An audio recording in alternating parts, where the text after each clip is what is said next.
بسم اللہ الرحمن الرحیم۔ مسجد میں داخل ہونے کی دعا۔ اللہم افتح لی ابواب رحمتک۔ ترجمہ: اے اللہ کھول دے میرے لیے اپنے رحمت کے دروازے۔ اے اللہ کھول دے میرے لیے اپنے رحمت کے دروازے۔ جی، حضور صلی اللہ علیہ وسلم جب مسجد میں داخل ہوتے تھے وہ دعا ضرور پڑھتے، تو ہمیں بھی اس لیے اس دعا کا اہتمام کرنا چاہیے۔ چونکہ نماز پڑھنے ہم جا رہے ہیں مسجد میں، تو وہاں اللہ کی رحمت برستی ہے، اور پھر اگر بندہ نماز مسجد میں بھی جائے اور وہاں بھی رحمت سے محروم ہو تو کتنی بد نصیبی کی بات ہے۔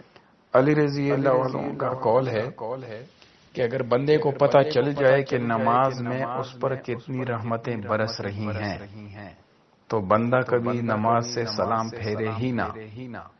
یہ کیونکہ ایک تو یہ دنیا ہے جو ہمیں آنکھوں سے نظر آ رہی ہے، اس کے علاوہ آنکھوں سے نہ نظر آنے والے ایک دوسری دنیا بھی ہے جو چل رہی ہے، کبھی اس کے بارے میں بھی ہمیں سوچنا چاہیے۔ ایک فرشتوں کا پورا ایک نظام ہے، ایک اللہ کی رحمتوں کا برسنا ہے، پورا ایک نظام ہے جو ہمیں نظر نہیں آ رہا۔ تو اسی کو مد نظر رکھتے ہوئے علی رضی اللہ عنہ کا بھی قول ہے کہ بندے کو اگر پتہ چل جائے کہ نماز میں اوپر کتنی رحمتیں برس رہی ہیں تو بندہ خوشی کی وجہ سے سلام پھیرے ہی نہیں، قیامت تک نماز میں ہی لگا رہے گا کہ اللہ کی رحمتیں برس رہی ہیں۔